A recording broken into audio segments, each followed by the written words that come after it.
আজকে আমাদের চোখের সামনে বিগত 100 বছরে আমার তো মনে হয় মিনিমাম 10 কোটি মুসলমানকে হত্যা করা হয়েছে। মিনিমাম 10 কোটি মুসলমানকে হত্যা করা হয়েছে বিগত এই 100 বছর। মানে একেবারে চিহ্নিত করে করে মারা হচ্ছে, ইস্যু তুলে তুলে মারা হচ্ছে। যখন কোনো ইস্যু নাই, সবাই শান্তিপূর্ণ অবস্থায় থাকতে যাচ্ছে, তখন জঙ্গি ইস্যু তৈরি করা হচ্ছে, কোন নাটক সাজানো হচ্ছে। আরে মারবি বা যুদ্ধ করবি তো ঘোষণা দিয়ে কর, লুকাচুরির কি আছে? মুসলিমদেরকে মারার জন্য ভারতে নতুন নতুন পায়তারা চলতেছে। এখন আমাদের এই ভাইরা তো বদ্ধ একটা জায়গায়। আপনারাই বলেন তারা কি করবে এখন? তারা মিশন নিয়েছে, রাষ্ট্রীয়ভাবে মিশন নিয়েছে মুসলিম লীগ হলের। এখন এই ভাইদের কোনো রাষ্ট্র নাই, কোনো জামা নাই, কোনো আমির নাই, কোনো এদাদ নাই, কোনো জিহাদের কোনো মানে ওখানে অবস্থাই নাই করার মতো তাদের, তাই না? ভিতরে কথা বলছি আমি, কাশ্মীরের কথা বলছি না। তাহলে এই ভাইরা এখন কি করবে? এই যে অবস্থা, এই অবস্থা কি মনে করছেন আমাদেরকে প্রভাবিত করবে না? অভ্যন্তরীণভাবে এখানে বাংলাদেশে আমরা বেশিরভাগ মুসলিম হলেও আমাদের আশেপাশে চতুর্দিকে ঘোরাফেরা করতেছে কুফফাররা, চতুর্দিকে ঘোরাফেরা করতেছে। আপনি কাকে বিশ্বাস করবেন? চায়নাকে বিশ্বাস করবেন? ভারতকে বিশ্বাস করবেন? নেপাল ভুটানকে বিশ্বাস করবেন? না মায়ানমারকে বিশ্বাস করবেন? আপনি যাবেন কোন দিকে? আমাদের প্রস্তুতিটা কি? আমাদের প্রিপারেশন কি? রাষ্ট্র কি প্রিপারেশন নিচ্ছে? আমার কথা হচ্ছে রাষ্ট্র নাকি যুদ্ধ করে? সবাই বলেন একটা কথা না, রাষ্ট্রের অধীনে যুদ্ধ। তো রাষ্ট্র কি প্রিপারেশন নিচ্ছে? রাষ্ট্রের সে ফিকির আছে কিনা?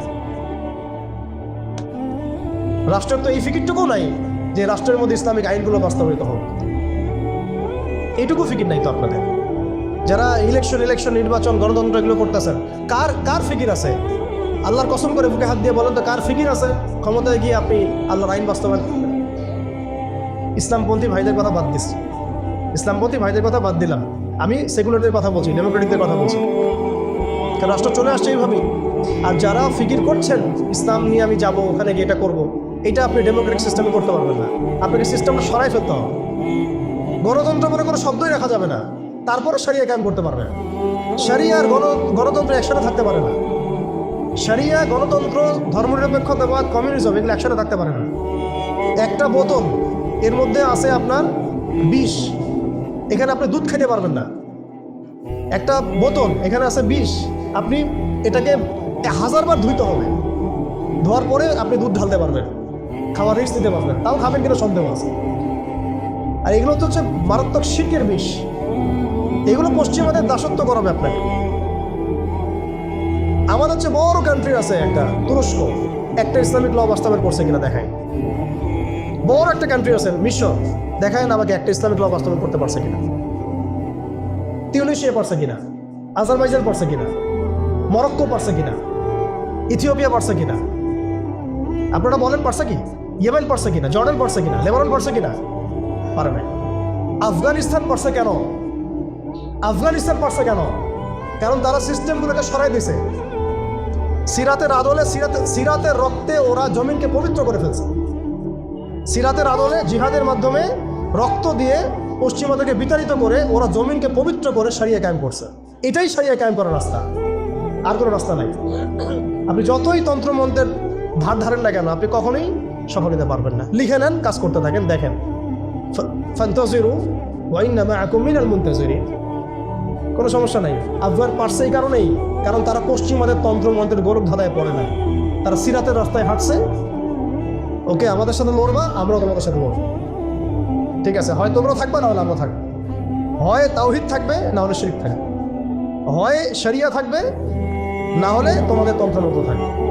এই লড়াই যখন হইতে হইতে এক পর্যায়ে 20 বছর সময় লাগলেও সেটা আজকে বাস্তবায়ন হয়েছে। যেটা আপনার আমার অঞ্চলে 100 বছরও হয় নাই, 50 বছরও হয় নাই। এরপরেও আল্লাহ পাক আমাদেরকে চোখের সামনে কিন্তু মিসাল দেখাই দিয়েছে। তারপরেও আমাদের মধ্যে বোধোদয় হচ্ছে না। আমরা বুঝতে পারছি না যে কোন পথে হাঁটবো। দেশের যত সমস্যা দেখবেন, মিডিয়া যান, মিডিয়ায় গেলে মনে হবে দেশের সমস্ত সমস্যার হালত এবং সমাধান হচ্ছে একটা বিষয়, মিডিয়ার ভাষায়। মিডিয়া ঢোকেন, দেখেন কি হচ্ছে।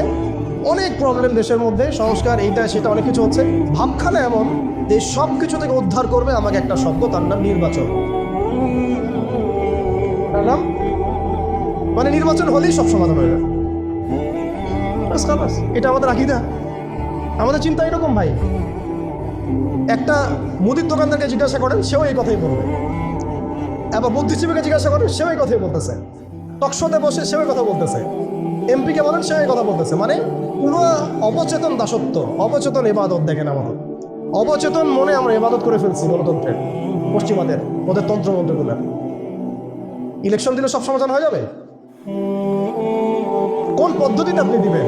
দেওয়ার পরে কি হবে? মূলনীতি কি থাকবে? সংবিধান কি থাকবে? সংস্কারগুলো কি কি হবে? আপনি কি আল্লাহর জমিন, আল্লাহর দিন কায়েমের দিকে আসবেন কি না? এখানে তো অনেক কথা আছে।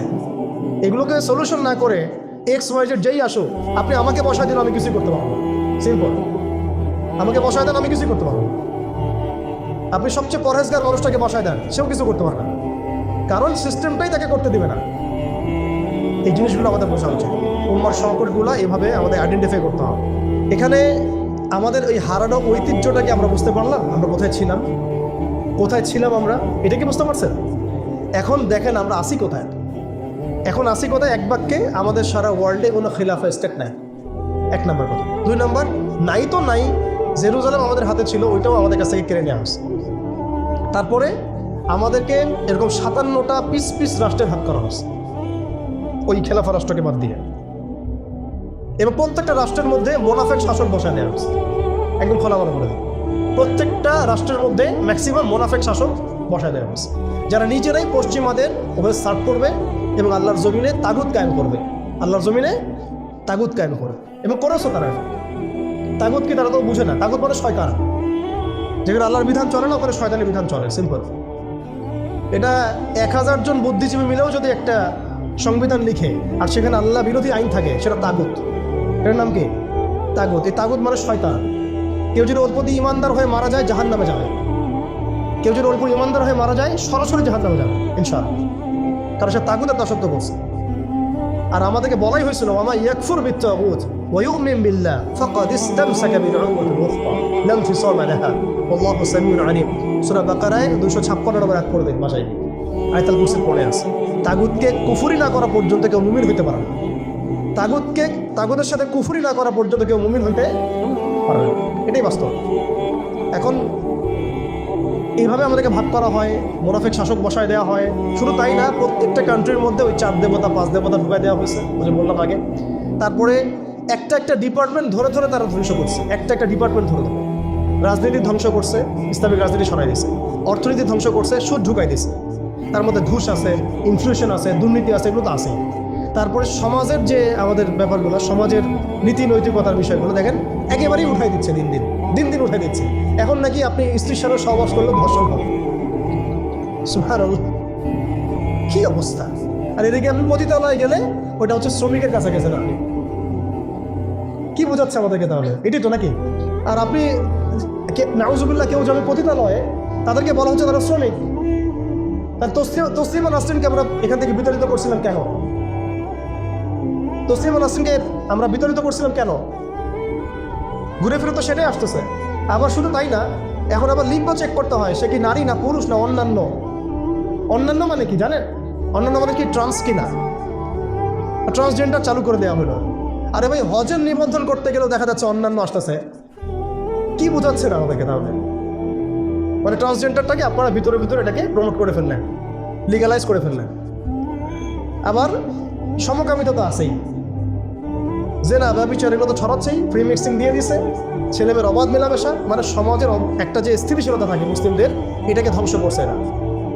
এরা কি পশ্চিমারা এসে করছে? এখানে ওদের অনুগত দাসদেরকে দিয়ে করাইছে। সমাজকে ধ্বংস করছে, অর্থনীতি ধ্বংস করছে, রাজনীতি ধ্বংস করছে, মিডিয়াগুলো ওদের হাতে নিয়ে নিছে। মিডিয়া হাতে নিয়ে আমার হচ্ছে মানে দিনকে ওরা রাত বানাই দেবে, রাতকে দিন বানাই দেবে। আর আপনারা তাদেরকে এত বিশ্বাসও করেন, অনেকে একটু ইসলামিক নিউজ করলে আপনারা বিশ্বাসও করেন। আসার সময় যে আমরা মাওয়াদি আসলাম, ওখানে দেখবেন একটা পোস্টার আছে বড় করে, সেটাতে লেখা আছে যে ওই যে আবু সাইদের ছবি দেওয়া আছে, দিয়ে আছে কি নতুন বাংলাদেশে স্বাগতম না, এরকম কিছু একটা। নিচে লেখা আছে প্রথম আলো। দেখেন এদের চরিত্র দেখেন। এরা বিগত প্রায় শুরুর থেকে এরা আজ পর্যন্ত এই তাগুতের সার্ভ করছে, ভারতের দালালি করছে, ফ্যাসিস্টের দোষক ছিল। এরা আমাদেরকে জঙ্গি বানাইছে, এরা বহু মানুষকে কারাগারে পাঠাইছে, এরা বহু মানুষের গুমের জন্য দায়ী, খুনের জন্য দায়ী, হত্যার জন্য দায়ী, ফাঁসির জন্য দায়ী। এরা আমার পাল্টি মানল পরিবর্তিত বাংলাদেশ। দেখছেন? এই হচ্ছে মিডিয়া অবস্থা। প্রত্যেকটা মিডিয়া ওরা হাতে নিয়ে নিয়েছে, এবং এর সাথে প্রযুক্তিগত উন্নয়ন। আমি তো বলছিলাম যে মানে আমাদেরকে এইভাবে মনিটর করা হতো যে আমাদের ফোনে যদি আপনি একটা কল দেন, মেসেজ করেন, তাহলে আপনি ট্রেস হয়ে যাবেন। এইভাবে মনিটর করা যায়। আপনি গোপনে আপনার স্ত্রীকে কি বলছেন সেটা তারা শুনতেছে আরিফেতে। আমি জানি না আপনি আপনার ওয়াইফকে ফোনে গোপনে কি বলতেছেন, কিছু আলাপ হতে পারে না, অ্যাডাল্ট হতে পারে কিনা, ওইটা তারা রেকর্ড করতেছে। এখন টেকনোলজি এই জায়গায়, AI এখানে বসে একটা ক্লিক করবে, আপনাকে যদি ওইখানে শ্যুট করতে চাই শ্যুট করা যাবে। ড্রোন এসে আপনার কপালে গুলি মেরে দিয়ে চলবে দূর থেকে। এই প্রযুক্তি দিয়ে এই ফিলিস্তিনে বহু মানুষকে মারা হচ্ছে এখন রাইট নাও। তো আমি বলতে চাচ্ছিলাম আমরা কোন জায়গায় আসছি, এই জায়গায় এখনকার হালত, আজকে এই জায়গায় তারা আমাদেরকে নিয়ে আসছে। আর এখন প্রশ্ন হচ্ছে যে এই ওদের যে মানে অগ্রগতি, আমাদের যে অধঃপতন, এই জিনিসটার জন্য কি শুধু তারাই দায়ী না আমরাও দায়ী আছি? শুধু কি তারাই দায়ী না আমরা দায়ী আছি? আমরা আমাদের আগে দোষগুলো খুঁজে বের করব, আমরা নিজেরা আমাদের আগে ল্যাকিংসগুলোকে খুঁজে বের করব। আপনি দেখবেন, খুঁজতে থাকেন, প্রথম ল্যাকিংস পাবেন আপনি, আমি, বেশিরভাগ মানুষই জীবনের মৌলিক উদ্দেশ্য থেকে সরে গেছে। আমরা দুনিয়াদার হয়ে গেছি ভাই। আমরা এই দুনিয়াতে এইভাবে থাকার জন্য আসি নাই। আল্লাহ পাক আমাদেরকে পাঠাইছেন এই দুনিয়াতে দুইটা কাজ দিয়ে। একটা হচ্ছে আল্লাহর ইবাদত করতে হবে এবং তার জমিনে দিন কায়েম করতে হবে। এখানে আমি অন্য কোনো উদ্দেশ্য আসি নাই, আমরা মুসাফির এখানে। শোনা আল্লাহ পাক বলেছেন, ওয়া মা খালাকতুল জিন্না ওয়াল ইনসা ইল্লা লিয়াবুদুন, আর ইন তানসুরুল্লাহ ইয়ানসুরকুম ওয়া ইউসাব্বিত আকদামাকুম ওয়ালা তামুতুন্না ইল্লা ওয়া আনতুম মুসলিমুন। কতগুলো আয়াত আছে। ইন্নাল্লাহ লা ইউগাইরু মা বিকওমিন হাত্তা ইউগাইরু মা বিআনফুসিহিম। আয়াতের পর আয়াত বলা যাবে আমাদেরকে এই দুনিয়াতে পাঠানো হয়েছে দুইটা কাজ। আমাদেরকে আল্লাহর ইবাদত করতে হবে এবং আল্লাহর জমিনে তার দিন কায়েম। সরাসরি মূর্তির সামনে সেজদা না করলেও অবচেতনভাবে মুসলিমরা আজকে এই মতবাদগুলোর পূজা করতেছে। এটাও শিরকের মধ্যেই পড়ছে আংশিক হলেও। কোনো কোনো ক্ষেত্রে যদি আকীদা ঠিক না থাকে তাহলে পরিপূর্ণ শিরক হয়। এখন কথা হচ্ছে, এটা গেল মুসলমানদের অবস্থা। অমুসলিমরা তো মূর্তি পূজা করছেই। বিশ্বের বেশিরভাগ মানুষ এখন দেখা যাচ্ছে খ্রিস্টান ধর্মাবলম্বী, যারা ঈসা আলাইহিস সালামকে আল্লাহর পুত্র সাব্যস্ত করছে, নাউযুবিল্লাহি মিন যালিক। ইহুদিরা ওযাইর আলাইহিস সালামকে আল্লাহর পুত্র সাব্যস্ত করছে। আর মালউন মুশরিক, তারা কি করছে এটা তো আপনারা দেখতেই পাচ্ছেন। তারা লক্ষ কোটি দেবতার পূজা করছে, প্রকৃতি পূজা করছে। এর বাইরে আবার নতুন মতবাদ আসছে এখনকার বিশ্বে, নাস্তিকতা, যেটা এত উঁচু স্তরে ছিল না বিশ্বে কখনো। এই নাস্তিকতা দিন দিন এটা বাড়ছে আর বাড়ছে। মানুষকে আল্লাহর দাসত্ব থেকে বের করে অন্য কোনো সত্তার দাসত্বের দিকে তারা নিয়ে যাওয়ার চেষ্টা করছে নাস্তিকতার আদলে। পরে দেখবেন, সামনে দেখবেন সেই সত্তা মাসিহুদ দাজ্জালের রূপে আত্মপ্রকাশ করবে ইনশাআল্লাহ। এটাও সামনে হবে। এখন যাই হোক, ওই জাহালাতগুলো এখন দূর হয় নাই, বরং বহু উঁচু স্তরে এটা সমাজে ছড়িয়ে পড়েছে। কারণ সেই স্বর্ণযুগ থেকে আমরা বের হয়ে আসছি, সেই স্বর্ণযুগ আমাদের এখন তো নাই। এখন ওই যে সুদ, এই সুদ এখন হয়েছে বিশ্ব ব্যবস্থার সুদভিত্তিক ব্যাংকিং সিস্টেম। একই সুদ, বরং তার চেয়ে ভয়াবহ। 90% মুসলিম সুদের সাথে সম্পৃক্ত অলমোস্ট। হিসাব করে দেখেন, থাকতে হবেই ওয়ার্ল্ড ব্যাংকের আন্ডারে, IMF এর আন্ডারে, ফেডারেল রিজার্ভ ব্যাংকের আন্ডারে। আর এই ব্যাংকগুলো বেসিক্যালি পশ্চিমাদের স্বার্থে তৈরি করা হয়েছে এবং এরাই ইসরায়েলকে টিকিয়ে রেখেছে। ইসরায়েলকে কিন্তু শুধুমাত্র আপনার সামরিক শক্তি দিয়ে টিকিয়ে রাখা হয় না, এদেরকে অর্থনৈতিক শক্তি দিয়ে টিকিয়ে রাখা হয়েছে। এবং এই শক্তিগুলো হাসিল করছে তারা এই ওয়ার্ল্ড ব্যাংক থেকে, IMF থেকে, আর খাস করে ফেডারেল রিজার্ভ ব্যাংক থেকে, যেটা 1800 শতকের শুরুর দিকে তারা চালু করেছিল। তো অনেক গভীর বিষয়গুলো। মূল কথা হচ্ছে ওই সুদভিত্তিক অর্থ ব্যবস্থা এখন পর্যন্ত যায় নাই, বরং এখন ওয়ার্ল্ড ওয়াইড এটাকে আমরা বলি গ্লোবালাইজেশন হচ্ছে। মাদক সেটা কি থেমে গেছে? আইয়ামে জাহিলিয়াতের মাদক এখন বরং আরও উঁচু স্তরে আছে। কোন মুসলিম কান্ট্রি আছে যেটা মাদক মুক্ত? আরবের মধ্যেও দেখবেন মানুষ ওপেনে মাদক খাচ্ছে। আরবের মধ্যে যারা গিয়েছেন, যাওয়া আসা করেন, তারা তো দেখেন মাদক থেকে কে মুক্ত, কোন ন্যাশনটা মুক্ত? মুসলিম মুক্ত। বরং ইসলামিক কান্ট্রিগুলোতে মদকে সংবিধান দিয়ে হালাল করা হয়েছে। ইসলামিক কান্ট্রিগুলো বলি আমরা যে তথাকথিত ইসলামিক কান্ট্রি, বাংলাদেশকে তো অনেক ইসলামিক কান্ট্রি মনে করে, ঠিক আছে? পাকিস্তানকে ইসলামিক কান্ট্রি মনে করে, ইরানকে ইসলামিক কান্ট্রি মনে করে, ঠিক আছে, জর্ডানকে ইসলামিক কান্ট্রি মনে করে, লেবাননকে ইসলামিক কান্ট্রি মনে করে। ইসলামিক কান্ট্রি আর ইসলামিক স্টেট এগুলো এক না। মুসলিম সংখ্যাগরিষ্ঠ থাকলেই একটা রাষ্ট্র ইসলামিক স্টেট হয় না, হয় না। মুসলিম সংখ্যাগরিষ্ঠ থাকলে একটা রাষ্ট্র কখনো ইসলামিক স্টেট হয় না। একটা রাষ্ট্র তখনই ইসলামিক স্টেট হয় যখন সেটা আল্লাহর আইন দ্বারা পরিচালিত হয়। তো বাংলাদেশ কি আল্লাহর আইন দ্বারা পরিচালিত হয়? সবাই জানি এটা হয় না। এটা হওয়ার ইচ্ছাও কি তাদের আছে? যারা লিডিং রোল প্লে করে তাদের তো ইচ্ছাও নাই, কারণ তারা মনে করেন ইসলামিক আইন দিয়ে যদি রাষ্ট্র চলে তাহলে রাষ্ট্র নাকি মৌলবাদী রাষ্ট্র হয়ে যাবে, পশ্চিমারা রাগ করবে, আমেরিকা আব্বু মাইন্ড করবে, ভারত নাকি খেপে যাবে, এগুলো তারা মনে করে। এই জুজুর ভয় তারা আমাদেরকে দেখায়, এগুলো সব জুজুর ভয়। অথচ রাসূলুল্লাহ সাল্লাল্লাহু আলাইহি ওয়াসাল্লাম যখন মদিনা রাষ্ট্র কায়েম করেছেন তখন বিশ্বে রোমানরা পরাশক্তি ছিল, পারস্যরা পরাশক্তি ছিল। মদিনা রাষ্ট্রের আয়তন এতটুকু ছিল, ছোট না, খুব বড় রাষ্ট্র ছিল না, ছোট একটা রাষ্ট্র, জনসংখ্যাও কম। মদিনার মধ্যে ইহুদিরা আছে, বনু কোরাইজা, বনু কাইনুকা, বনু নাজির আছে, পাশে আবার কিছু পত্তলিকও আছে, মদিনার ভিতরে আবার মোনাফেকরাও আছে। তাদের তাদের অস্তিত্বের উপরেই মদিনা রাষ্ট্র কায়েম হলো এবং সেখানে আল্লাহ পাকের বিধান বাস্তবায়িত হলো। কই তখন তো আমরা এভাবে চিন্তা করি নাই যে রোমানরা খেপে যাবে, পার্সিয়ানরা খেপে যাবে। ওরা তখন সংখ্যার দিক থেকে, অস্ত্রের দিক থেকে, জনবলের দিক থেকে, মানে আপনার সার্বভৌমত্বের দিক থেকে মুসলিমদের চেয়ে অনেক শক্তিশালী ছিল। কিন্তু কোনো মুসলিম তো এভাবে চিন্তা করে নাই যে আল্লাহর জমিন, আল্লাহর আইন বাস্তবায়িত করলে ওরা আমাদের উপর খেপে যাবে, তেরে আসবে। আর আসলেই বাকি যে কয়েকবার তেরে আসছে সে কয়েকবার তারা নাকামি চুবানি খেয়ে বিতর্ক হয়েছে। আমরা সেই রোমানদেরকে ডিফিট করেছিলাম, সেই পার্সিয়ানদেরকে ডিফিট করেছি, সেই রোম সাম্রাজ্য, সিরিয়া, শাম এগুলো আমরা বিজয় করেছি, সে পারস্য আমরা বিজয় করেছে। যারা আমাদের এগেনস্টে দাঁড়ানোর চেষ্টা করেছে আল্লাহ পাক ধুলা মারিয়ে উড়িয়ে দিয়েছে। কই তখন তো আমাদেরকে এত নেগেটিভ চিন্তা করতে হয় নাই, ব্যাকফুট চিন্তা করতে হয় নাই। এখন হয় কেন? বিকজ আমরা সেই ঈমান, সেই তাকওয়া, সেই আকীদা, সেই আমল, সেই মানহাজের মধ্যে নাই। As simple as that. আমরা এখন সেই অবস্থায় নাই, ঈমানের দিক থেকে, আমলের দিক থেকে, তাসকিয়ার দিক থেকে, জামার দিক থেকে। সবচেয়ে বড় কথা হচ্ছে দিন পালনের দিক থেকে, দিন বোঝা এবং পালন করার দিক থেকে আমরা ওই জায়গায় নাই। আমরা দেখুন দিন পালন করছি আংশিক, যতটুকু আমার পক্ষে পসিবল হচ্ছে আংশিক, বুফের মতো আমরা মনে করছি, যেটা ইচ্ছা নিব, যেটা ইচ্ছা নিব। দিন তো বুফে না। উদখুলু ফিস-সিলমি কাফা মানে হচ্ছে দিনে আমাকে পরিপূর্ণভাবে প্রবেশ করতে হবে। যখন যেটা আমার সামনে আসবে আমাকে সেটা করতে হবে। ফরজ হয়েছে নামাজ পড়তে হবে, যাকাত ফরজ হলে যাকাত দিতে হবে, হজ ফরজ হলে হজ করতে হবে। আমার এখানে অপশনাল কোনো থিঙ্কিং এর তো সুযোগ নাই। পর্দা ফরজ হলে পর্দা করতে হবে, ইভেন জিহাদ ফরজ হলে জিহাদও করতে হবে। যেটা ফরজ হবে সেটা করতে হবে, যেটা ওয়াজিব সেটা করতে হবে, যেটা সুন্নাহ সেটা আমল করতে হবে। এখানে তো আমার অপশন নাই যে আল্লাহ আমি পর্দাটুকু বাদ দিয়ে দাও আমার জন্য, নাউজুবিল্লাহ, আমার জন্য মদটাকে হালাল করে দাও, নাউজুবিল্লাহ, আমার জন্য জেনাকে হালাল করে দাও, নাউজুবিল্লাহ। এটা কি সম্ভব? কিন্তু আমরা এই সিস্টেমগুলোর মধ্য দিয়ে আল্লাহর হালালকে হারাম করছি, হারামকে হালাল করছি।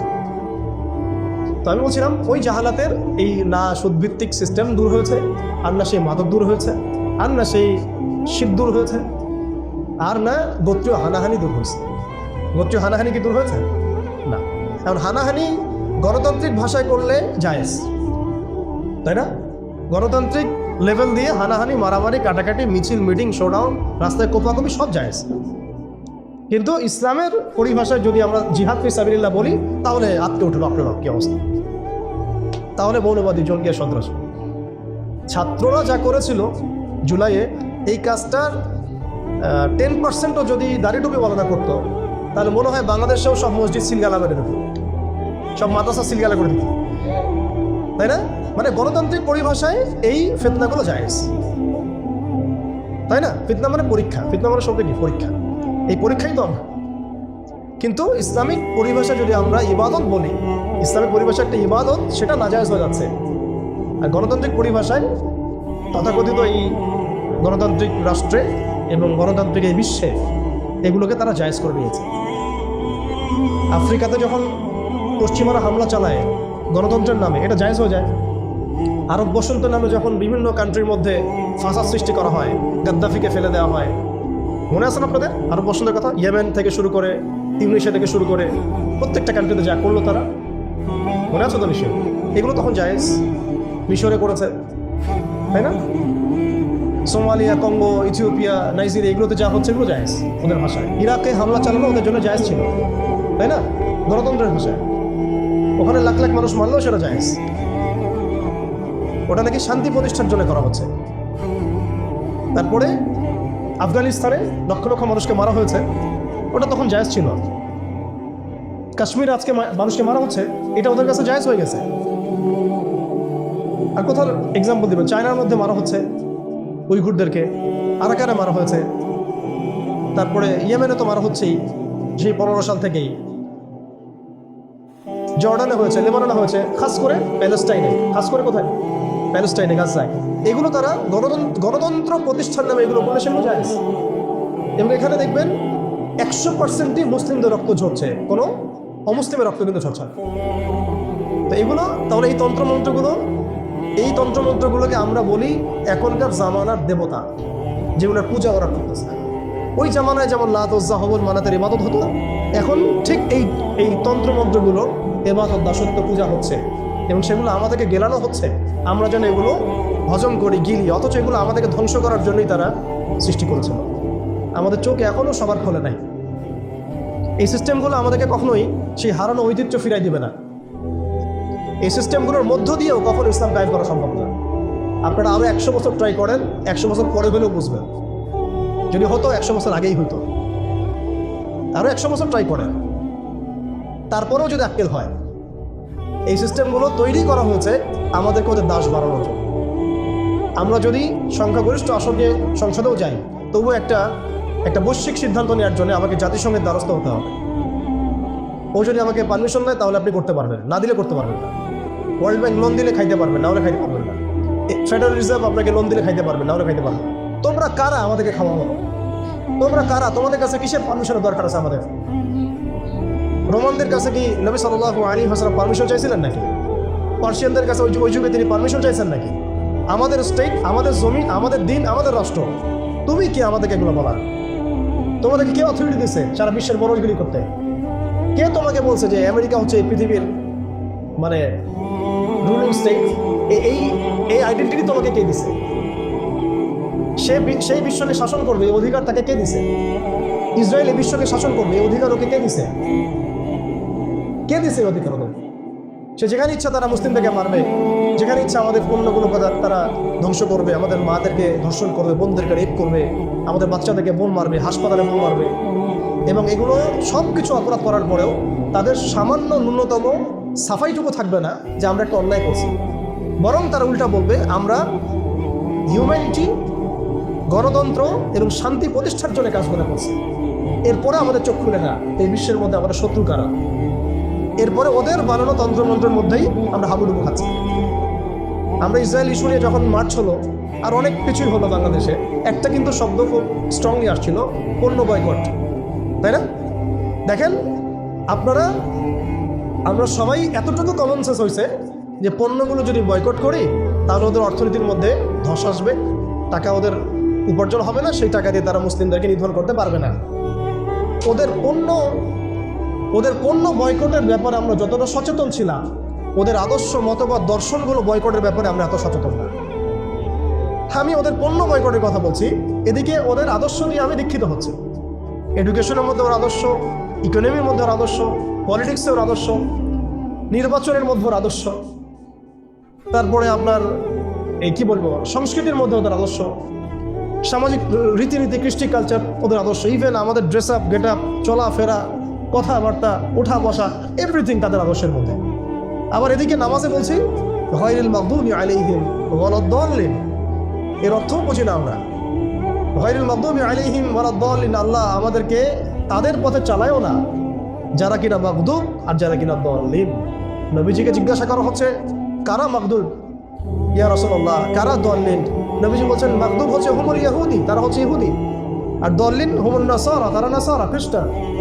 প্রত্যেক নামাজে 17 বার পড়েন, প্রতিদিন 17 বার পড়েন ফরজ নামাজে কমপক্ষে, যে আল্লাহ আমাকে পথ থেকে বাঁচাও, খ্রিস্টানদের পথ থেকে বাঁচাও, ওদের আদর্শে আমাদেরকে চালাইলো না। আপনার আমার জীবনের প্রতিটা ডিপার্টমেন্ট এই আদর্শে নিক্ষিপ্ত। এমনভাবে আমরা অবচেতন মনে এদের দাসত্ব করছি, মনে হচ্ছে যেন এর বাইরে কোনো পথই নাই, কোনো পদ্ধতি নাই। যেন এর বাইরে কোনো আমাদের উদ্ধার পাওয়ার, উন্নতি করার কোনো রাস্তাই মনে হয় খোলা হয়। এরা আসছে কতদিন হলো পৃথিবীতে, আপনি বলেন তো আমাকে? এরা পৃথিবীতে আসছে কবে থেকে? এই পশ্চিমাদের যে দৌরত্ব উত্থান, এটা কতদিন থেকে? 100 বছর, 150 বছর, 200 বছর, সর্বোচ্চ 300 বছর। সর্বোচ্চ 300 বছর যদি আপনি ফরাসি বিপ্লব থেকে হিসাব করেন, সর্বোচ্চ 300 বছর। 1400 বছর আগে নবী মুহাম্মদ সাল্লাল্লাহু আলাইহি ওয়াসাল্লাম যে ইনসাফ, যে ঈমান, আদালত, আমানত, ইসলামিক স্টেট, শরিয়া, ইমারা, খিলাফা কায়েম করে দিয়ে গেলেন। তারপরে 1200 বছর তো আমরা বিশ্ব চালাইছি। কত বছর? 1200 বছর। এই 1200 বছর আমরা বিশ্বকে চালাইছি। ওরা আমাদের রাষ্ট্রে থাকতো কর দিয়ে, জিজিয়া দিয়ে থাকতো। ওরা আমাদের রাষ্ট্রে জিজিয়া দিয়ে থাকতো। আমাদের ব্যাক টু ব্যাক জিহাদ হয়েছে ওদের সাথে, জিহাদ হয়েছে, কিতাল হয়েছে, ক্রুসেড হয়েছে। কখনো তো আমরা এরকম করে চিন্তা করে দেন এটা নতুন ওয়ার্ল্ড অর্ডার আসছে। বিগত 200, 250, 300 বছর থেকে বিশ্বে একটা নতুন ওয়ার্ল্ড অর্ডার নিয়ে আসছে তারা। এবং এই ওয়ার্ল্ড অর্ডারে তারা কায়েম করেছে একটা উদ্দেশ্য, সেটা হচ্ছে তারা এই বাইতুল মুকাদ্দাস এবং হোলি ল্যান্ড, পবিত্র ভূমিটাকে লিবারেট করতে চায় এবং সেখান থেকে তারা দাজ্জালের শাসন কায়েম করতে চায়। বাস, খালাস, আর কিচ্ছু নাই। বিশ্বের যা কিছু হচ্ছে এটা কোনো না কোনোভাবে এর সাথে সম্পৃক্ত। ওদের জাতিসংঘ তৈরি করা, ওদের এই ব্যাংকিং সিস্টেম, ওদের এই পলিটিক্যাল সিস্টেমগুলা, খিলাফাকে ধ্বংস করা, মুসলিমদেরকে এইভাবে টুকরা টুকরা করে বিভক্ত করে ফেলা, মুসলিমদেরকে নিধন করা, ওদের সামরিক যে উন্নতি, হ্যাঁ, ওদের জনসংখ্যা, ওদের যে প্রযুক্তিগত উন্নয়ন, সব কিছু দেখবেন আস্তে আস্তে আস্তে আস্তে ওই বাইতুল মুকাদ্দাস থেকে টানবে। ওরা চায় ওই জায়গা থেকে বিশ্বকে শাসন করতে। ওরা চায় ওই জায়গা থেকে বিশ্বকে শাসন করতে। নিজস্ব একটা রাষ্ট্র না, একটা প্রক্সি রাষ্ট্র। তাকে জন্ম দিয়েছে ব্রিটেন, তাকে জন্ম দিয়েছে ব্রিটেন, ওকে ভরণ পোষণ দিয়েছে ব্রিটেন।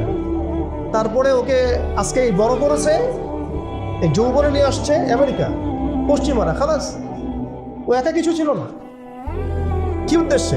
কারণ তারা তাদের যে গন্তব্য সেটা সম্পর্কে সচেতন। তারা তাদের ধর্মের মধ্যে এখনও লেখা আছে যে তালমুদ নামক কিতাবে যে শেষ জামানায় ওদের একজন মিসায়া আসবে। মিসায়া, আমরা বলি মাসিহ, তারা বলে মিসায়া। যে মিসায়া আসলে পরে তারা জেরুজালেম থেকে পুরো বিশ্বকে শাসন করবে। জেরুজালেম এক্স্যাক্টলি নাই, আসছে হোলি ল্যান্ড। তো হোলি ল্যান্ডের কেন্দ্র তো জেরুজালেমই আর কি। সেই হিসাবে বললাম হোলি ল্যান্ডটা কি, মিশরের নীলনদ থেকে ইরাকের ইউফ্রেটিস নদী পর্যন্ত, মিশর থেকে ইরাক, এই পুরো জায়গাটা ওরা উন্মুক্ত করতে চায়। করতেছে কিনা? করতেছে কিনা? একটু একটু একটু একটু করে তারা এই মিশনের দিকে হেঁটে যাচ্ছে। এবং যারাই ওদের পথে বাধা দেবে তাদেরকে তারা ধ্বংস করে দেবে। আরবের মুনাফিকরা এমনি তাদের তাবেদার হয় নাই, কারণ ওদেরকে তারা এই ভয়ে, জুজুর ভয় রেখে দিয়েছে। বিশ্বাস করেন, এই FBI, তারপর CIA, বাকি যারা যারা ওদের গোয়েন্দা সংস্থারা আছে, এরা সবাই কোনো না কোনোভাবে আরবকে নিয়ন্ত্রণ করছে। শুধু তাই না, ওদের আদলে প্রত্যেকটা সেকুলার মুসলিম কান্ট্রিকে সাজানো হচ্ছে। ওই ধাঁচেই সামরিক বাহিনীগুলো কাজ করছে। তাদের মিশন আমরা সার্ভ করতেছি, তাদের মিশন মুসলিমরা সার্ভ করতেছে। ওদের ওয়ার্ল্ড ব্যাংক, IMF কিছুই করতে পারতো না যদি আরবরা তাদেরকে তেল না দিত। শুধু তেল দিয়েছে তাই নয়, বরং তার একটা পেট্রো ডলার মনিটরি সিস্টেম চুক্তি করেছে। পেট্রো ডলার মনিটরি সিস্টেম, এটাকে আমরা বলি পেট্রো ডলার চুক্তি। এই চুক্তি ডলারকে বিশ্বের মানে লিডিং কারেন্সি বানাইছে। ডলারের কি মূল্য আছে যে আমাকে এত টাকা দিয়ে $1 কিনতে হবে? এটার পিছনে আছে পেট্রো ডলারের ইতিহাস। এই কারণে আজকে ডলার সারা বিশ্বকে ডমিনেট করতেছে। আপনি ডলারের বাইরে চিন্তাই করতে পারবেন। ওয়ার্ল্ডে মাত্র 3টা কান্ট্রি আছে যে 3টা কান্ট্রি ওদের এই সিস্টেমের বাইরে থাকে। আর যারা থাকে তাদেরকে তো ওরা কত রকম চাপ দিচ্ছে এটা তো আপনারা জানেন। আশ্চর্যের বিষয় হচ্ছে 3টা মাত্র কান্ট্রির মধ্যে কোনো মুসলিম কান্ট্রি নাই, ইরান ছাড়া। যদি ইরানকে আমরা প্রপারলি ইসলামিক কান্ট্রি বলি না, কিন্তু ওই ইরানই ওদের বাইরে আছে। কিন্তু আরবের যারা সুন্নি কান্ট্রি তারা কেউ ওখানে নাই। মানে আরবের সুন্নি কান্ট্রিরা তারা ওই চুক্তির ভিতরে আছে, ইরান, শিয়া তারা চুক্তির বাইরে আছে। তাহলে আমরা কোথায় শিক্ষা নিলাম? আমি এখানে ইরানের প্রশংসা করছি না, ইরানের কাছে আশা করার কিছু নাই। যত কিছুই বলুক আমি পারমাণবিক বোম মেরে দেবো, এই করবো সেই করবো, কিছুই করবে না। করলে আগে করতো ইল্লা মাশাআল্লাহ। কথা হচ্ছে জানেন, ওই 3টা কান্ট্রির মধ্যে উত্তর কোরিয়া আছে। উত্তর কোরিয়ার মতো ছোট্ট একটা রাষ্ট্র, সে এই ওদের এই বলয় থেকে বেরিয়ে থাকতে পারে। আমাদের সাহস হয় না। আমাদের 57টা কান্ট্রি, কোটি কোটি জনগণ, খনিজ সম্পদ, তেল, গ্যাস, আর কি নাই, জনবল, সামরিক বাহিনী, প্রযুক্তি, ম্যান পাওয়ার সবই আছে। আমি বললাম শুধু ওই সিরাতের আদলে হাঁটি নাই, সিরাতের শিক্ষা থেকে আমরা শিক্ষা নেই নাই, ওই জজবা ওই ইমান আমাদের মধ্যে থেকে চলে গেছে। আমরা ওই স্বপ্ন দেখাই বন্ধ করে দিয়েছি যে আমরা একসময় বিশ্বকে শাসন করতাম। এই স্বপ্নটা দেখাই বন্ধ হয়ে গেছে। মানুষ তো বাঁচেই স্বপ্ন নিয়ে যে আমি এরকম ছিলাম, আমাকে ওই জায়গায় যেতে হবে। মানুষ তো বাঁচেই একটা উদ্দেশ্য নিয়ে, গন্তব্য নিয়ে। আপনার লাইফের একটা গন্তব্য আছে, আপনি এই জিনিস অ্যাচিভ করতে চান এবং আপনি সেই পথে হাঁটছেনও, পরিশ্রম করছেন। আল্লাহ চাইতে একদিন আপনি অ্যাচিভ করবেন ইনশাআল্লাহ। কিন্তু যার লাইফে কোনো গোলই নেই, তাদের কি হবে? উম্মাহ আজকে এরকম একটা অবস্থায় আসছে। আমি এখানে আমভাবে সবার কথা বলছি না। যাদের স্বপ্ন দেখার তারা ঠিকই দেখছে, যাদের কাজ করার তারা ঠিকই করছে, তারা কেউ বসে নাই।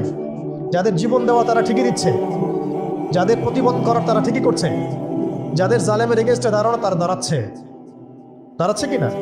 সারা ওয়ার্ল্ডে যাদের এই জজবা আছে তারা ঠিকই কাজ করছে। আমি আমভাবে সবাইকে বোঝাই নাই, মেজরিটিকে বোঝাচ্ছি। তো যাদের কাজ করার তারা তো করছে এবং যারা সফল হওয়ার তারা তো হবে ইনশাআল্লাহ। আল্লাহ পাক যেন আমাদের প্রত্যেক বিশ্বের বিভিন্ন জায়গায় আমাদের যে ভাইয়েরা দিন প্রতিষ্ঠার জন্য কাজ করছেন সবাইকে বিজয় দান করে দেন। এখন সময় আমাদের হাতে অল্প, আমি শেষ করবো এখান থেকে।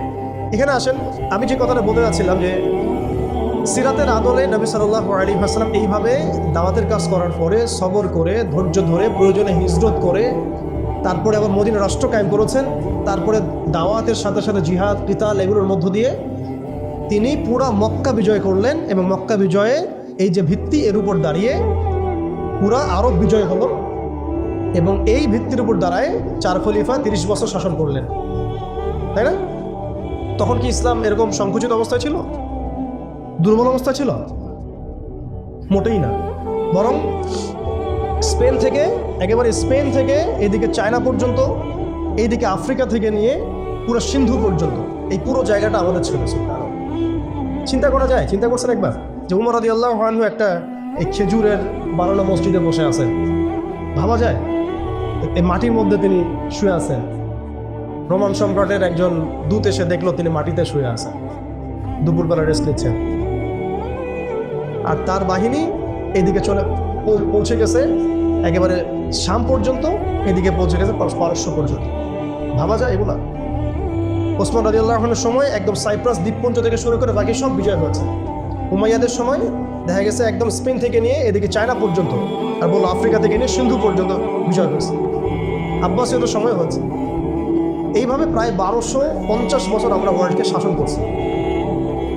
তখন একটা মুসলিম নারীর দিকে চোখ তুলে তাকানোর জরুরত কেউ করতো না। একটা মুসলিম ভাইকে অন্যায়ভাবে হত্যা করবে সাহসই কারো ছিল না, গায়ে টোকা দিবে এই সাহসই ছিল না। আজকে আমাদের চোখের সামনে বিগত 100 বছরে আমার তো মনে হয় মিনিমাম 10 কোটি মুসলমানকে হত্যা করা হয়েছে। মিনিমাম 10 কোটি মুসলমানকে হত্যা করা হয়েছে বিগত এই 100 বছর। মানে একেবারে চিহ্নিত করে করে মারা হচ্ছে, ইস্যু তুলে তুলে মারা হচ্ছে। যখন কোনো ইস্যু নাই, সবাই শান্তিপূর্ণ অবস্থায় থাকতে চাচ্ছে, তখন জঙ্গি ইস্যু তৈরি করা হচ্ছে, কোন নাটক সাজানো হচ্ছে।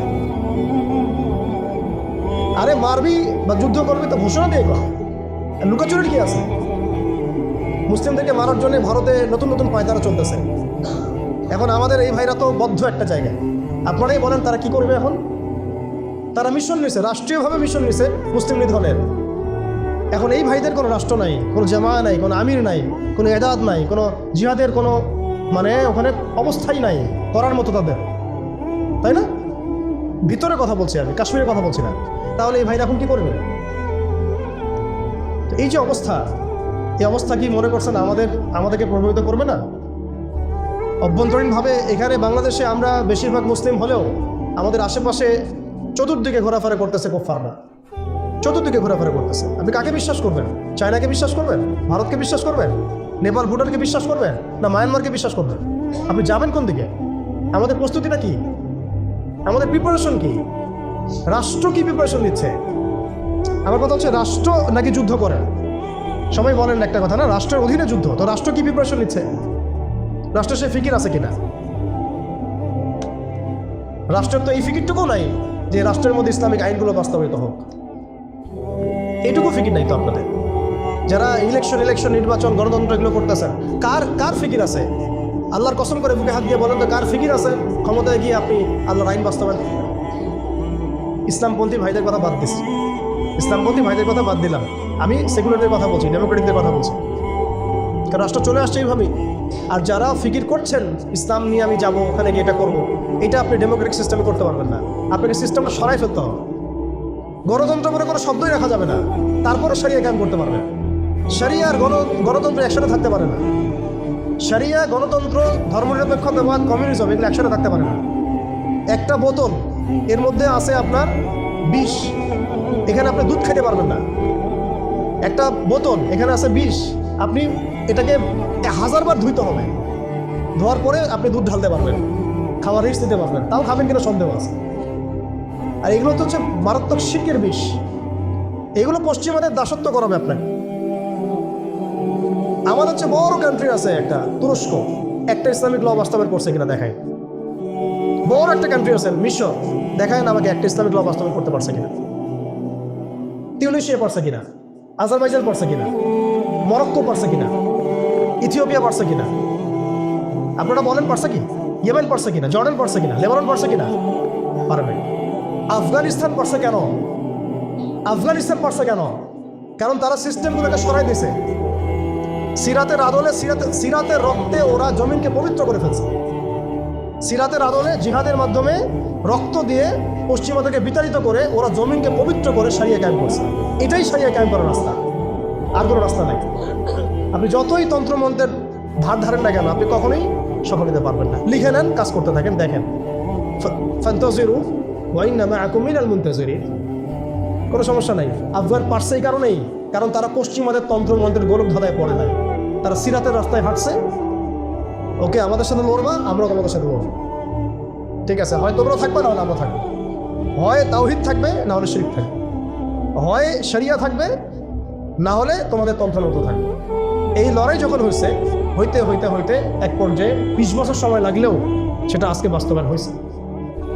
যেটা আপনার আমার অঞ্চলে 100 বছরও হয় নাই, 50 বছরও হয় নাই। এরপরেও আল্লাহ পাক আমাদেরকে চোখের সামনে কিন্তু মিসাল দেখাই দিয়েছেন। তারপরেও আমাদের মধ্যে বোধোদয় হচ্ছে না। আমরা বুঝতে পারছি না যে কোন পথে হাঁটবো। দেশের যত সমস্যা দেখবেন, মিডিয়া যান, মিডিয়ায় গেলে মনে হবে দেশের সমস্ত সমস্যার হালত এবং সমাধান হচ্ছে একটা বিষয়, মিডিয়ার ভাষায়। মিডিয়ায় ঢোকেন, দেখেন কি হচ্ছে। অনেক প্রবলেম দেশের মধ্যে, সংস্কার, এইটা সেটা অনেক কিছু হচ্ছে। ভাবখানা এমন যে সব কিছু থেকে উদ্ধার করবে আমাকে একটা শব্দ, তার নাম নির্বাচন। তার নাম মানে নির্বাচন হলেই সব সমাধান হয়ে যাবে। এটা আমাদের আকীদা, আমাদের চিন্তা এরকম ভাই। একটা মুদির দোকানদারকে জিজ্ঞাসা করেন, সেও এই কথাই বলবে। আবার বুদ্ধিজীবীকে জিজ্ঞাসা করেন, সেও এই কথাই বলতেছে। টকশোতে বসে সেও কথা বলতেছে। এমপিকে বলেন, সেও এই কথা বলতেছে। মানে পুরো অবচেতন দাসত্ব, অবচেতন ইবাদত। দেখেন আমাদের অবচেতন মনে আমরা ইবাদত করে ফেলছি গণতন্ত্রের, পশ্চিমাদের, ওদের তন্ত্রমন্ত্রগুলো। ইলেকশন দিলে সব সমাধান হয়ে যাবে? কোন পদ্ধতিতে আপনি দিবেন? দেওয়ার পরে কি হবে? মূলনীতি কি থাকবে? সংবিধান কি থাকবে? সংস্কারগুলো কি কি হবে? আপনি কি আল্লাহর জমিন, আল্লাহর দিন কায়েমের দিকে আসবেন কিনা? এখানে তো অনেক কথা আছে। এগুলোকে সলিউশন না করে XYZ যেই আসুক, আপনি আমাকে বসায় দিন, আমি কিছু করতে পারবো। সিম্পল, আমাকে বসায় দেন, আমি কিছু করতে পারবো। আপনি সবচেয়ে পরহেজগার মানুষটাকে বসায় দেন, সেও কিছু করতে পারবে না, কারণ সিস্টেমটাই তাকে করতে দিবে না। এই জিনিসগুলো আমাদের বোঝা উচিত। উম্মার সংকটগুলো এইভাবে আমাদের আইডেন্টিফাই করতে হবে। যে অনেক লম্বা হয়ে যাচ্ছে, হয়তো আমি শেষ করে দিই এখন। শেষ করি ভাই, অনেক লম্বা করা যাবে না, নামাজের ব্যাপার আছে। এখানে আমাদের ওই হারানো ঐতিহ্যটাকে আমরা বুঝতে পারলাম। আমরা কোথায় ছিলাম আমরা, এটা কি বুঝতে পারছেন? এখন দেখেন আমরা আসি কোথায়। এখন আসি কোথায়? এক বাক্যে, আমাদের সারা ওয়ার্ল্ডে কোনো খিলাফা স্টেট নাই, 1 নম্বর কথা। 2 নম্বর, নাই তো নাই, জেরুজালেম আমাদের হাতে ছিল, ওইটাও আমাদের কাছে কেড়ে নেওয়া হচ্ছে।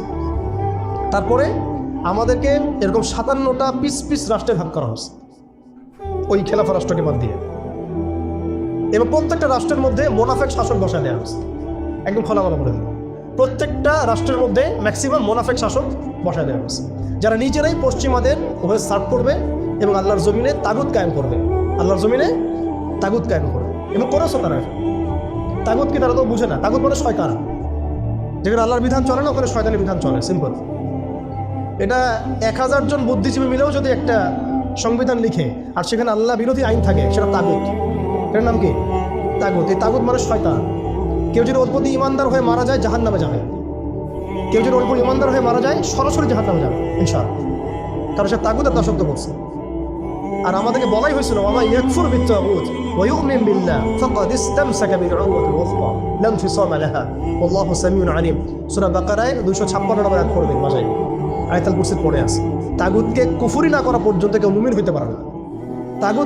তাগুতের সাথে কুফরি না করা পর্যন্ত কেউ মুমিন হইতে পারবে না, এটাই বাস্তব। এখন এইভাবে আমাদেরকে ভাগ করা হয়, মোনাফিক শাসক বসায় দেওয়া হয়। শুধু তাই না, প্রত্যেকটা কান্ট্রির মধ্যে ওই 4 দেবতা 5 দেবতা ঢুকাই দেওয়া হয়েছে, বললাম আগে। তারপরে একটা ডিপার্টমেন্ট ধরে ধরে তারা ধ্বংস করছে, একটা ডিপার্টমেন্ট ধরে ধরে। রাজনীতি ধ্বংস করছে, ইসলামিক রাজনীতি সরাই দিয়েছে। অর্থনীতি ধ্বংস করছে, সুদ ঢুকাই দিয়েছে। তার মধ্যে ঘুষ আছে, ইনফ্লেশন আছে, দুর্নীতি আছে, এগুলো তো আছেই। তারপরে সমাজের যে আমাদের ব্যাপারগুলো, সমাজের নীতি নৈতিকতার বিষয়গুলো দেখেন একেবারেই উঠাই দিচ্ছে, দিন দিন উঠাই দিচ্ছে। এখন নাকি আপনি স্ত্রীর সাথে সহবাস করলেও ধর্ষণ হবে। সুবহানাল্লাহ, কি অবস্থা! আর এদিকে আপনি পতিতালয়ে গেলে ওটা হচ্ছে শ্রমিকের কাছে গেছেন আপনি। কি বোঝাচ্ছে আমাদেরকে তাহলে? এটাই তো নাকি? আর আপনি নাউজুবিল্লাহ কেউ যাবে পতিতালয়ে, তাদেরকে বলা হচ্ছে তারা শ্রমিক। আর তসলিমা নাসরিনকে আমরা এখান থেকে বিতাড়িত করছিলাম কেন? তসলিমা নাসরিনকে আমরা বিতাড়িত করছিলাম কেন? ঘুরে ফিরে তো সেটাই আসতেছে। আবার শুধু তাই না, এখন আবার লিঙ্গ চেক করতে হয়, সে কি নারী না পুরুষ না অন্যান্য। অন্যান্য মানে কি জানেন? অন্যান্য মানে কি ট্রান্স কিনা, ট্রান্সজেন্ডার চালু করে দেওয়া হলো। আরে ভাই, হজের নিবন্ধন করতে গেলেও দেখা যাচ্ছে অন্যান্য আসতেছে। কি বোঝাচ্ছে না আমাদেরকে তাহলে? মানে ট্রান্সজেন্ডারটাকে আপনারা ভিতরে এটাকে প্রমোট করে ফেললেন, লিগালাইজ করে ফেললেন। আবার সমকামিতা তো আছেই, জেনা ব্যভিচার এগুলো তো ছড়াচ্ছেই, ফ্রি মিক্সিং দিয়ে দিছে, ছেলেমেয়ের অবাধ মেলামেশা। মানে সমাজের একটা যে স্থিতিশীলতা থাকে মুসলিমদের, এটাকে ধ্বংস করছে এরা। এরা কি পশ্চিমারা এসে করছে? এখানে ওদের অনুগত দাসদেরকে দিয়ে করাইছে। সমাজকে ধ্বংস করছে, অর্থনীতি ধ্বংস করছে, রাজনীতি ধ্বংস করছে, মিডিয়াগুলো ওদের হাতে নিয়ে নিছে। মিডিয়া হাতে নিয়ে আমার হচ্ছে মানে দিনকে ওরা রাত বানাই দেবে, রাতকে দিন বানাই দেবে।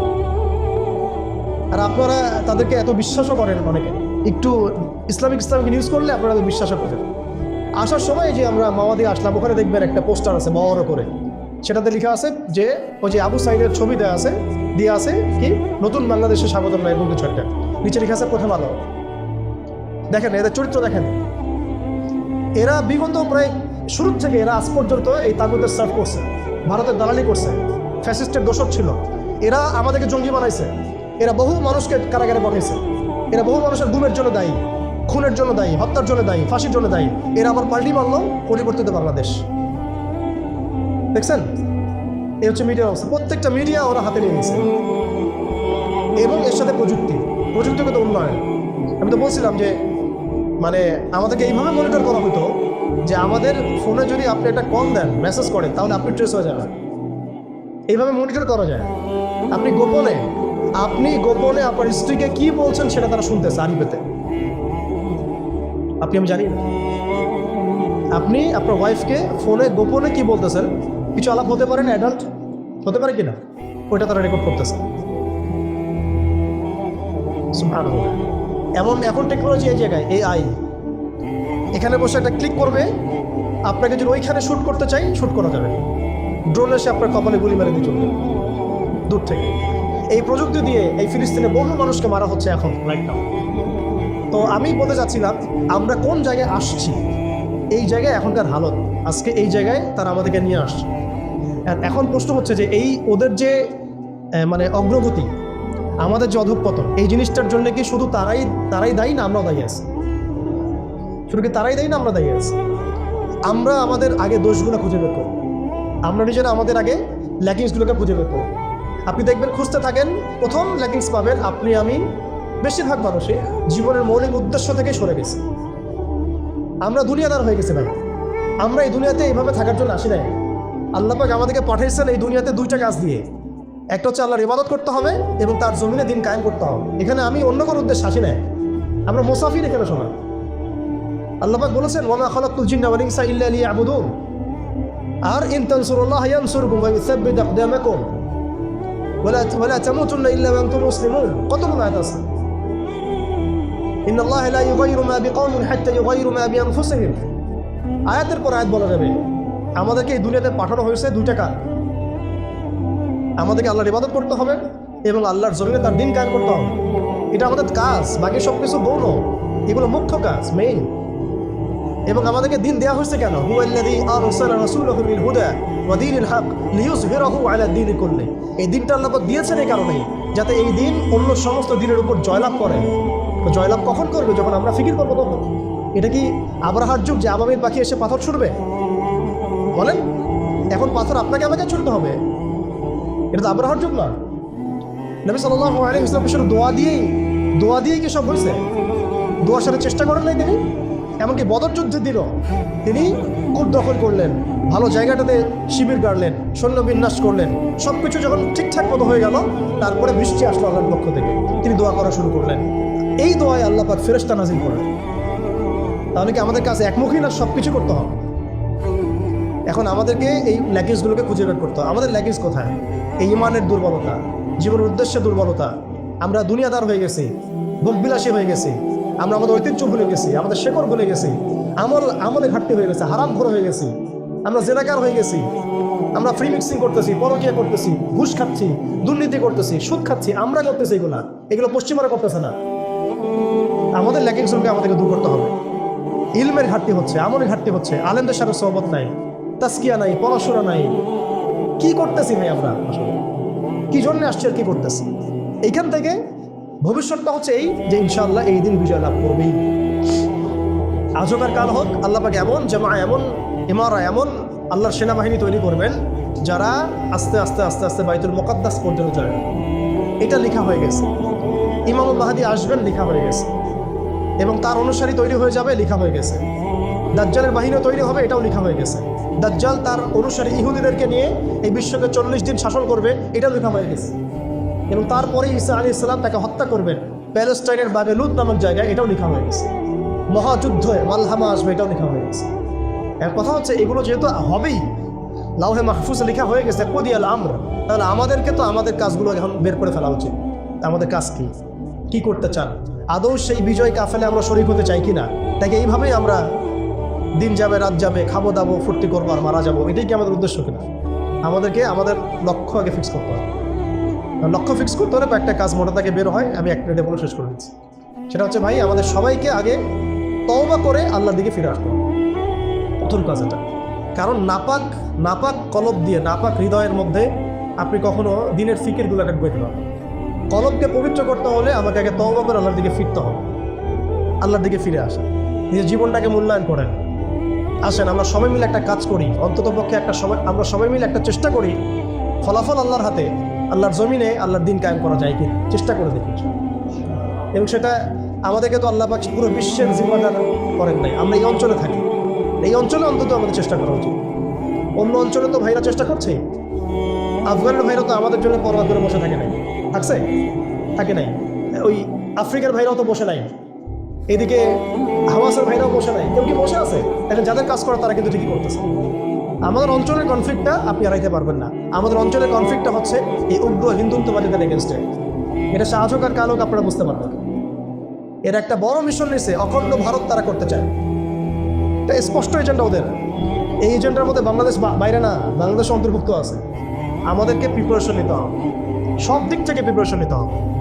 সবচেয়ে বড় প্রিপারেশন আল্লাহ থেকে ফিরে আসা, পরিপূর্ণ ইসলামে প্রবেশ করতে হবে। উদখুলু ফিস সিলমি কাফা, একদম। আর ওই যে একটা প্রথমে বললাম, ইত্তাকুল্লাহ ওয়ালা তামুতুন্না ইল্লা ওয়া আনতুম মুসলিমুন, পরিপূর্ণ মুসলিম হয়ে যেতে হবে। আল্লাহর ভয় নিয়ে আসা, আল্লাহর কাছে আত্মসমর্পণ করা, পরিপূর্ণ মুসলিম হয়ে যাওয়া, আল্লাহর সব আদেশগুলো মানা, নিষেধগুলো ছেড়ে দেওয়া, নবীর সব আদেশ মেনে চলা, নবী যে নিষেধ করেছেন সেগুলো ছেড়ে দেওয়া সাল্লাল্লাহু আলাইহি ওয়াসাল্লাম। একই সাথে হালাল খাইতে থাকা, হারামে না যাওয়া, পরিবার ঠিকঠাক করে ফেলা, যদি ঠিক না হয় অন্তত একা হলে একাই চলতে হবে। এটা আপনার জীবন, হিসাব আপনার, কবর হাসর আমার, যার তাত্তা। এটাতে কারো জন্য কারো পরোয়া করার কোনো সুযোগ নেই, কারো জন্য কারো বসে থাকার কোনো সুযোগ নেই। আমাকে আমার রাস্তা চলতে হবে। অতএব এটা ঠিক করে ফেলা, পাশাপাশি আমাদের সন্তানদেরকে মানুষ করার চেষ্টা করা, এবং খাস করে আমাদের তরুণ ভাইদেরকে এই ইমানের পথে নিয়ে আসা। তাদেরকে দিয়ে হবে ইনশাআল্লাহ, আমরা প্রমাণ দেখেছি তাদেরকে দিয়ে হবে, এটা আমরা বিশ্বাস করি। শুধু তাদেরকে ঠিকভাবে নার্সিং করতে হবে, ভুল পথে যেন রক্ত না যায়, আজকে আবু সাইদ জীবিত থাকলে এই কথাটাই বলতো, এই জন্য রক্ত দিয়েছিলাম নাকি, আমি কি এই জন্য রক্ত দিয়েছিলাম নাকি? আজকে মুগ্ধ থাকলে কথাই বলতো, আমি এই জন্য রক্ত দিই না। যা করতেছেন আপনারা, আর বেশি বললাম না, যা করতেছেন আপনারা, শহীদ ভাইরা জীবিত হইলে তার এই কথা বলতো, এই জন্য আমরা রক্ত দিই নাই। এখন আমাদের এই প্রজন্মের ভাইদেরকে বোঝাতে হবে, দাওয়াতের কাজ বাড়াতে হবে, ওলামা ইকরামের সহমত লাগবে, ইলম লাগবে, তারপরে তাসকিয়া লাগবে, আধ্যাত্মিকত্বের দরকার আছে, ব্যাপক পড়াশোনা করতে হবে, আমল বাড়াই দিতে হবে এবং সময় নষ্ট করা যাবে না। এর পাশাপাশি আমাদের প্রয়োজন হবে একটা জামাআবদ্ধ হওয়া। প্রত্যেকটা জায়গায় তাওহীদপন্থী ভাইদেরকে জামাআবদ্ধ হয়ে যেতে হবে। বড় পরিসরে জামা হোক না হোক, ছোটো ছোটো জামাগুলো হয়ে যাক, ছোটো ছোটো জামাগুলো প্রত্যেকটা জায়গায় হয়ে যাক। এলাকা ভিত্তিক কাজ করেন, মসজিদ ভিত্তিক কাজ করেন, আপনি অ্যাসোসিয়েশন করে কাজ করতে থাকেন, ইনশাল্লাহ একদিন না একদিন আল্লাহ চান্ত বড় জামাও ক্রিয়েট হয়ে যাবে ইনশাআল্লাহ। আমাদের লাগবে আমির, লাগবে মামুর, লাগবে সাম ওয়া দুআ, আমাদের লাগবে একটা চেইন অফ কমান্ড এবং এদাত লাগবে, প্রস্তুতি লাগবে, শারীরিক প্রস্তুতি, মানসিক প্রস্তুতি, আত্মিক প্রস্তুতি। যখন সময় আসবে ইনশাল্লাহ আমরা ঝাঁপাই করবো ইনশাল্লাহ। এখন এখানে দাওয়াতের ক্ষেত্র চলতেছে, বাংলাদেশে এখন দাওয়াতের মেহনত বাড়াতে হবে, ব্যাপক দাওয়াতের কাজ করতে হবে। এখানে বাংলাদেশের অভ্যন্তরে সশস্ত্র যুদ্ধের কোনো এখানে মাসালা নাই, সুযোগ নেই। হ্যাঁ, ওরা যদি আমেরিকা হয়ে আসতে চায় আমরা তালেবান হয়ে যাবো, খালাস। ওরা যদি ইসরায়েল হয়ে আসতে চায় আমরা হামাস হয়ে যাব। কিন্তু যদি এই অবস্থা না থাকে, শান্তিপূর্ণ অবস্থা, তাহলে আমাদের এখানে দাওয়াতের মেহনত বেগমান থাকবে। এখন সেই হালত চলতেছে, অতএব আমাদের সবাইকে দাওয়াতের কাজে আত্মনিয়োগ করতে হবে, এই যোগ্যতা তৈরি করতে হবে এবং এলাকা ভিত্তিক জামা গঠন করে ফেলতে হবে। এবং সবচেয়ে বড় কথা, ইসলাম তো পালন করবই, এর পাশাপাশি অনইসলামিক যে কুফরি, আকিদা, শিরিক, বেদাত, এগুলো সম্পর্কে আমাদের জানতে হবে। সমস্ত হালাল হারাম আইডেন্টিফাই করতে হবে, এগুলো থেকে দূরে থাকতে হবে। এমন যেন না হয় যে আমি সঠিক পথেও চলতেছি আবার গলদ আকিদার মধ্যে আছি, আমি ভালো কিছু নিয়াতে হাঁটছি আবার দিকে কবিরা গুনাহ করতেছি, এমন যেন না হয়। নিজেকে একেবারে আকিদা আমল সব দিক থেকে পরিশুদ্ধ করে নেওয়া। আল্লাহ পাক আমাদের সবাইকে, খাস করে আমাদের তরুণ ভাইদেরকে এবং যারা যারা আমরা এই বয়ান শুনলাম বা শুনছি বা শুনবো ইনশাআল্লাহ, সবাইকে আল্লাহ রাব্বুল আলামিন এই জমিনে দিন কায়েমের জন্য কবুল করে নেন। আল্লাহ পাক আমাদেরকে পরিপূর্ণ সত্য ঈমান দান করেন, একদম সাহাবীওয়ালা জিন্দেগি দান করেন, একদম হালালের মধ্যে থাকার তৌফিক দান করেন, সব ধরনের হারাম এবং কবিরা গুনাহ ছাড়ার তৌফিক দান করেন, সমস্ত রকম শিরিক, বেদাত এবং বিজাতীয় মতবাদ ছেড়ে দেওয়ার তৌফিক দান করেন। খাস করে আল্লাহ পাক আমাদের মধ্যে একটা ভ্রাতৃত্বের বন্ধন দান করেন। যারা যে ভাইরা দেশের মধ্যে কাজ করছেন সবার সাথে হৃদ্যতাপূর্ণ সম্পর্ক রাখার তৌফিক দান করেন এবং আমাদেরকে একটা ঐক্যবদ্ধ প্ল্যাটফর্ম দান করেন। বহির্বিশ্বে যা হচ্ছে, আশেপাশে যা হচ্ছে, রাষ্ট্র, অর্থনীতি, জিওপলিটিক্স সব কিছু সম্পর্কে একদম চোখ কান খোলা রাখার তৌফিক দান করেন। যখন যে হালত আসবে সেইভাবে আমরা রিয়াক্ট করবো ইনশাআল্লাহ। এখন আমাদের কাজগুলো যেগুলো বললাম এগুলো আমরা করতে থাকবো এবং এগুলোর সাথে সাথে আমরা ব্যাপক দাওয়াতের কাজ করতে থাকবো।